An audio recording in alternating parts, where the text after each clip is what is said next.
ఎవరో ఒక తల్లి నా దగ్గరికి వచ్చింది. అయ్యా, నేను సువార్థికురాలిని అనింది. మంచిదమ్మా అన్న. నన్ను ఏమైనా సహాయం చేయమంటారా, మీకు పేదరాలు ఉన్నట్టున్నావన్నా. దేవుడు పొద్దున్నే ప్రార్థన చేస్తుంటే ఎస్తన గారు మిమ్మల్ని చూపిస్తున్నాడండి. అది ఎట్లా చూపించాడు తెలుసా? మీ చుట్టూ ఇంద్రధనుసు తిరుగుతుంది, ఎలుగు వచ్చేస్తుందండి. ఆ సింహాసనం మీద కూర్చున్నారండి, మీ బట్టలు మెరిసిపోతున్నాయని. సరిగా వచ్చిన పని చెప్పమ్మా అన్న. నాకు ఇట్లాంటి పొగిడితలు మహా చిరాకు. అందుకని నేను ఎవరిని పొగలను వాళ్ళకి చెప్పి నేను బోడించుకోను.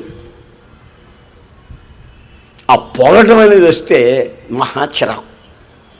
ఏముందని పొగిడించుకునేది, ఏముందని పొగిడుపులు. ఏసై లేకపోతే నేను ఎక్కడుండేవాడిని? ఏసై